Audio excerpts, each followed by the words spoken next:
up, though, Field G's, and welcome back to Lukegsfieldreview. We are back at it this time discussing the NFL 2021 stoppage that has been reportedly by so many different media outlets. So let's get into it.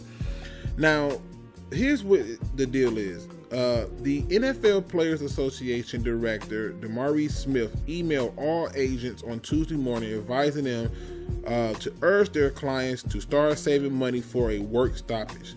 And what's interesting about this, he says he advised the players to plan for the work stoppage to last at least a year in length. Now, here's the funny thing I want y'all to understand about this. This to me is news that is not news at all, and I'll explain to you what I mean. Okay, let's just take a second to think about this, people. Why is this not news? Well, the NFL has had 6 NFL stoppages in their entire history. That is correct.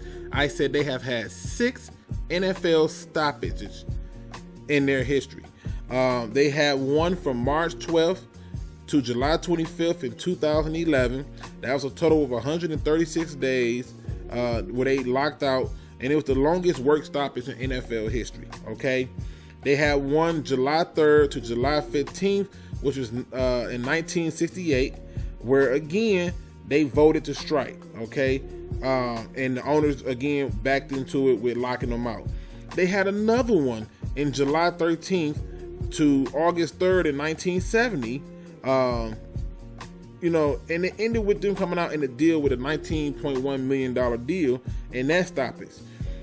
They had another one July 1st to August 10th, 1974.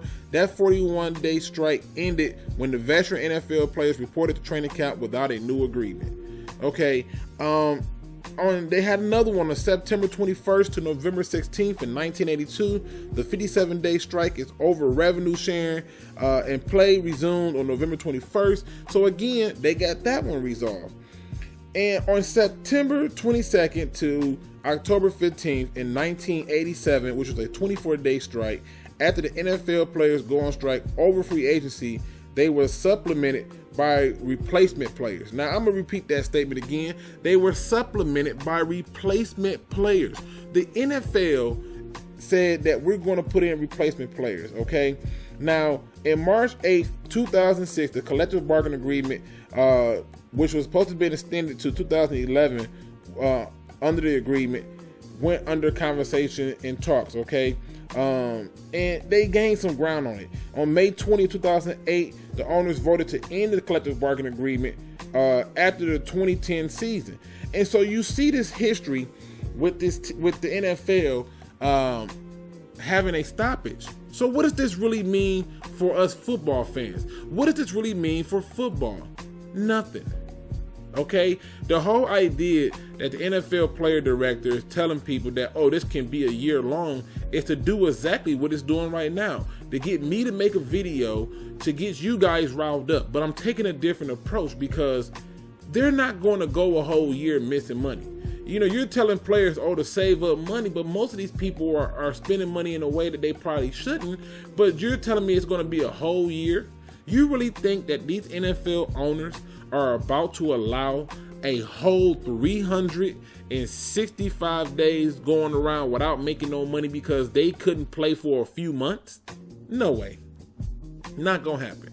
You mean to tell me that these football players are gonna play that game? So what this is, people, is a bargaining tool. In other words, it's letting the owners know that when you come to the table, come correct, otherwise we gonna be chilling. Okay? And if they're going to make that kind of bluff, they got to have the gall to come back and say, you know what? You thought we was playing. We're going to show you better than we can tell you. I just don't think it would ever get to a point where they're out for a year. And the reason I don't believe that is because the evidence don't support it. Now, they did try to go into the matters of bringing in replacement players at one point in 1987, right? You know, this is their time to try to make this point, that, hey, we're not going to have this, we're not going to go. And it was a horrible product. right? It was a horrible product that they thought fans were going to come in and ignore. But here's the thing. If I'm a fan of Aaron Rodgers or Matthew Stafford or Tom Brady, and they're on strike, and you bring in Willie Beeman, Bobby Boucher, I'm not going to be a fan of these guys. And therefore, those owners are going to lose money. They have had a stoppage 6 times, people. 6 times. I'll say it again, 6 times. And what that tells me is that in that period, 136 days was the longest work stoppage in NFL history. So what is that really telling me about the NFL and the NFL collective bargaining agreement and those people in the NFL Players Association? That this game would never be drawn out. And the reason it would never be drawn out is because to be drawn out would mean everybody loses money. It's the same thing that happens in the auto industry. You have the union who comes and represent the people, and they're talking to the big three, and they come to an agreement, and said agreement gets into it, and everybody votes on it. They agree with the agreement, and boom, it's fixed. But you would never, and I mean never, see them do these long periods where people are out of work for that time, just letting money go to the wayside. The one thing about NFL players that's very similar to us normal people in terms of saying like work stoppages is they have bills like we have bills. And one thing that they gonna have to do is be able to account for those bills for a full year. A full year. He's not talking about a full NFL season. And let's just say hypothetically he is. But let's say hypothetically he's talking about a full NFL season.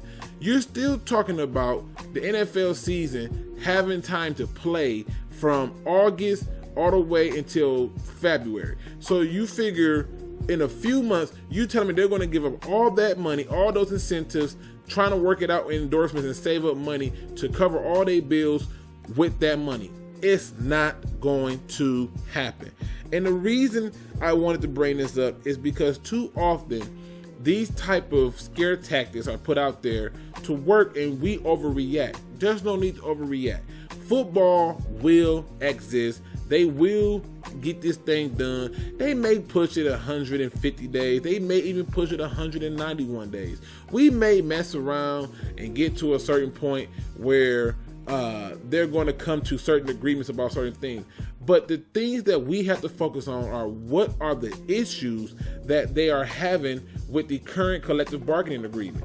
Well, one of the issues that they're having was they did not expect for NFL owners to have this issue with players' rights to protest. This was a huge issue that came up that the NFL themselves didn't know what to do with it, and the players didn't know what to do with it, and it became a big spectacle for no reason. All right, and so the thing about it is that people are missing is that's one part of it. Another issue that's going to be brought to the table is the use of legal medical marijuana. And what they're arguing is that if you are going to be in a state where it's legally there for medical uses, why would it not be allowed to be legally used in the NFL? And, I kind of got a different perspective on that, but I respect their view of it, and I understand where they're coming from in some regards. But these are some of the issues they're going to put on the table that I'm pretty sure that they're going to have a hard-fought battle over. Now, ESPN Dan Garzino reported back in March that players were trying to increase their revenue shares, which is currently at a 47%. And this is another thing that I look at. When you look at most of these leagues, and I know people hear these numbers and they go crazy. Oh, Matthew Stafford got $100 million. Oh, but they don't realize that most of that contract is structured in such a way where if they don't play, they don't get paid. It's sort of like how if you don't show up to work, you don't get a check. It's the same thing. And what you're starting to see is those people don't get the money like they're supposed to get off of jersey sales, off of all these things that have their name on it, because it's owned by the team. And so, at a 47% share, it's like, okay, what's the, let's go ahead and do it. Y'all making billions and y'all almost giving us nothing. And what that does is it creates a better way to secure a more it becomes a better way to secure more guaranteed money in their contracts. And what it also does is, on top of giving them more guaranteed money in their contracts, because that's essentially what it is, you know, it's not like they're getting these all fully guaranteed contracts like some other sports. They are trying to find ways to do that. It decreases the free agency limitations, and it changes it to a personal conduct and drug policy that the league currently implements. And so those little changes and complaints are the things that they're not willing to come to the table on. They want some type of protections as it pertains to personal conduct and drug policies, because one of the arguments that they're going to make is if I was not arrested, okay, forget if I was charged. If I was, let's say I was charged and acquitted.